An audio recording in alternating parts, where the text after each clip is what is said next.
जैसा कि आप सब जानते ही हैं कि 2014 से लेकर 2022 के बीच में एजेंसियों द्वारा ईडी सीबीआई जैसी एजेंसियों द्वारा जितने मुकदमे नेताओं पर करे गए उसमें से 95% मुकदमे बीजेपी के राजनीतिक विरोधियों के खिलाफ, यानी कि बीजेपी के पॉलिटिकल ओपोनेंट्स यानी कि विपक्षियों के खिलाफ किए गए। आप सब ये बात जानते हैं कि 2014 से लेकर 2022 के बीच में बताया जाता है कि 125 बड़े नेताओं पर मुकदमे हुए। 125 में से लगभग 118 बीजेपी के राजनीतिक विरोधी हैं, यानी कि विपक्ष के नेता हैं। ये तो जग जाहिर है, आप सबने देखा समझा, कई अखबारों में भी पढ़ा। और बड़े बड़े नेताओं पर मुकदमे किए।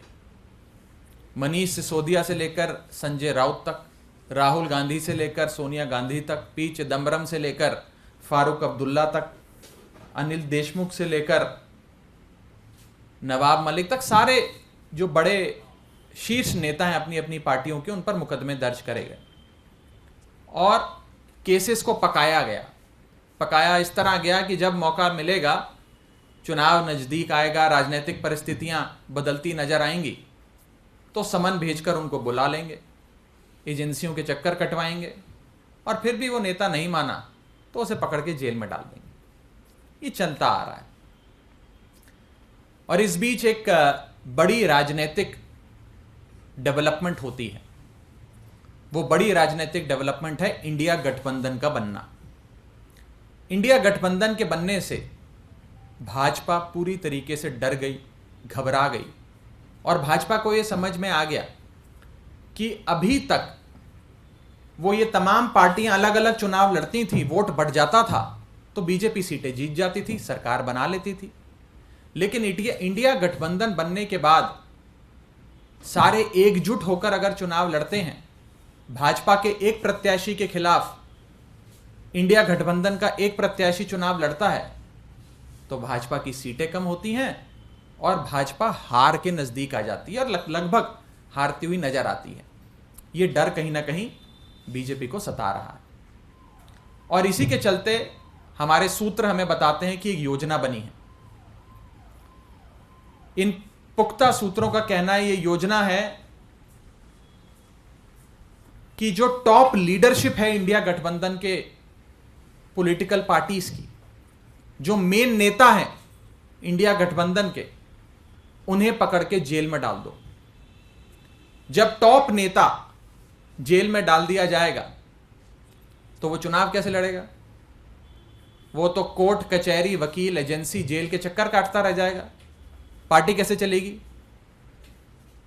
तो यानी कि अगर इंडिया गठबंधन के एक एक नेता को, जो शीर्ष नेता है, टॉप लीडरशिप है पार्टी की, या पार्टी का मेन मुखिया है, मेन अध्यक्ष है, अगर उसे ही पकड़ के जेल में डाल दोगे तो रेस में तो अकेले भाजपा दौड़ेगी और अकेले ही जीत जाएगी।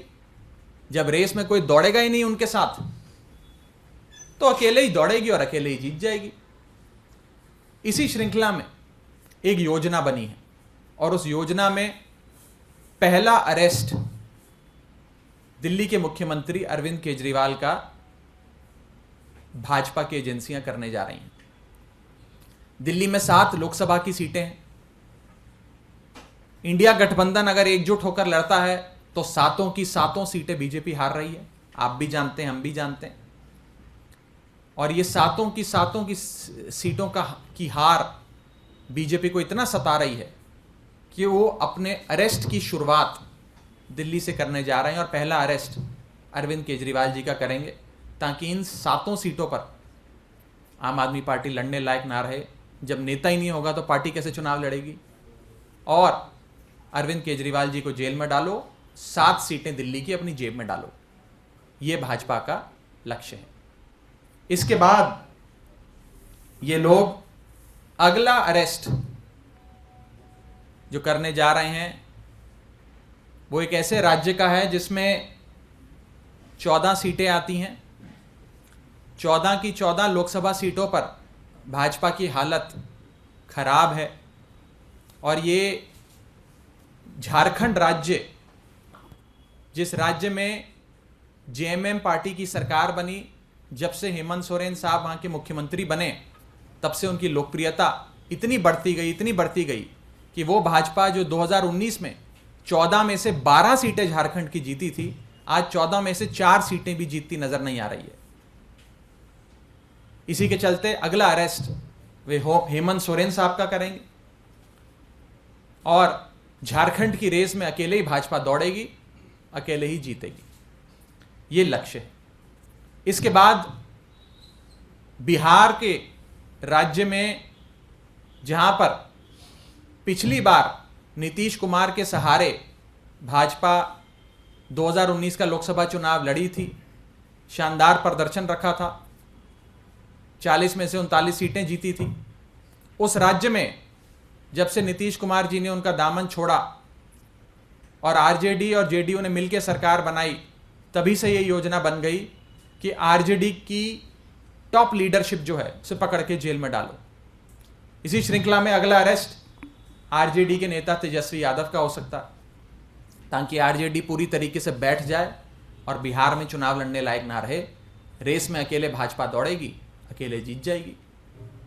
इसके बाद अगला राज्य जहां पर भाजपा की एजेंसियां अपनी दस्तक देने वाली हैं वो है वेस्ट बंगाल। बंगाल वो राज्य जहां पर भाजपा ने पूरे दमखम से राज्य का चुनाव लड़ा, विधानसभा का चुनाव लड़ा, खूब पैसा भी खर्चा, समय भी लगाया, नेताओं को, बड़े से बड़े नेताओं को उतारा, लेकिन कुछ खास नहीं बना।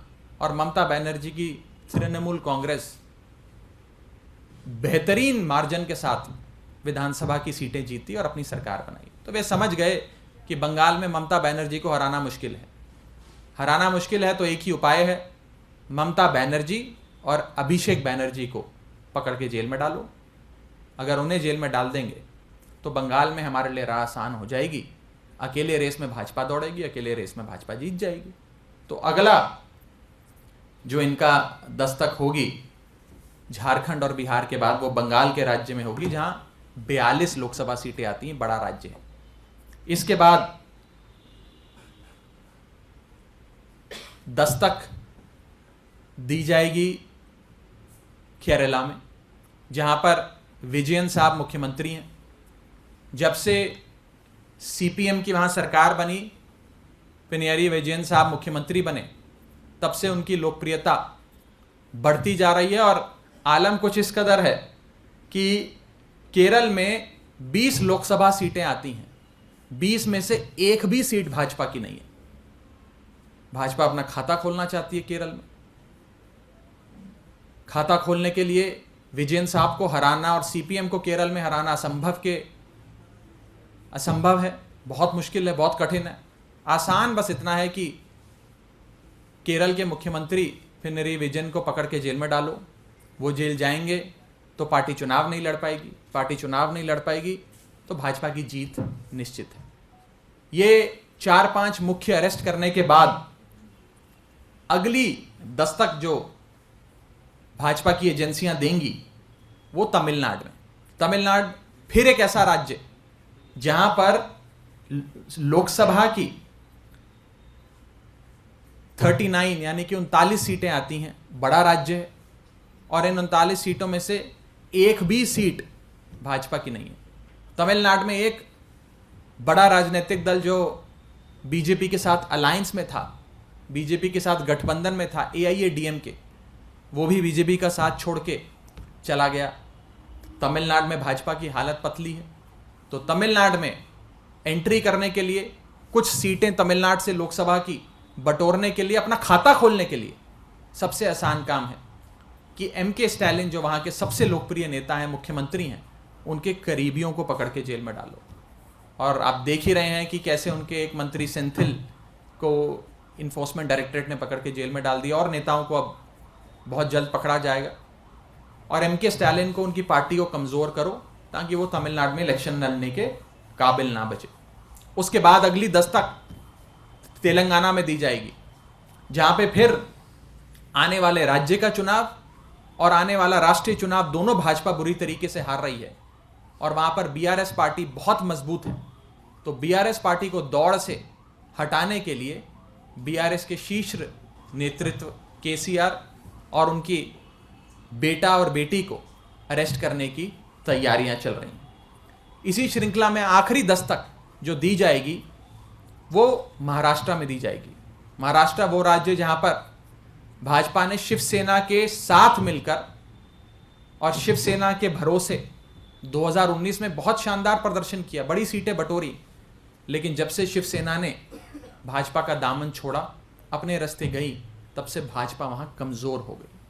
और आज जो बैकडोर से महाराष्ट्र में सरकार बनाई है, उसके चलते लोगों का प्यार, आशीर्वाद और सहानुभूति सब उद्धव ठाकरे के साथ और उनकी पार्टी और उनके गठबंधन के साथ है। तो अंत में आखिरी शिकार भाजपा का होगा महाराष्ट्र में, जिसमें उद्धव ठाकरे साहब को कमजोर करने के लिए, शरद पवार साहब को कमजोर करने के लिए उनके पार्टी के जो मेन नेता हैं उन्हें पकड़ के जेल में डाला जाएगा। अल्टीमेट गोल, जो सबसे बड़ा उद्देश्य भाजपा का है, वो ये है कि एक ही पार्टी इस देश में बचे और एक ही नेता इस देश में बचे, बाकी सारी पार्टियां समाप्त हो जाएं, कोई पार्टी कोई भी राज्य में चुनाव लड़ने लायक ना रहे, ताकि ना रहेंगी विरोधी पार्टियां, ना लड़ पाएंगे विरोधी पार्टी के नेता चुनाव, ना रहेगी बांस, ना बजेगी बांसुरी। ये हमारे सोर्सेज पुख्ता तौर पे हमें बता रहे हैं कि आने वाले समय में ये सारी चीज़ें इसी श्रृंखला में जिस ऑर्डर में मैंने आपको बताया है, ये सारी चीज़ें होने जा रही हैं। ये बेहद खतरनाक है, देश के लोकतंत्र के लिए खतरनाक है। अगर देश में पार्टियां ही नहीं बचेंगी, नेता जेल में डाल दिए जाएंगे, नेता ही नहीं बचेंगे, फ्री एंड फेयर इलेक्शंस ही नहीं होगा, लोकतंत्र ही नहीं बचेगा, तो हमारे देश की जो नींव है वो हिल जाएगी। हमारे देश की इमारत जिस नींव पे खड़ी है वो नींव नहीं बच पाएगी। एक बहुत खतरनाक खेल देश के लोकतंत्र के साथ खेला जा रहा है। इसकी चिंता आपको भी है, हमको भी है और 135 करोड़ भारतीयों को है।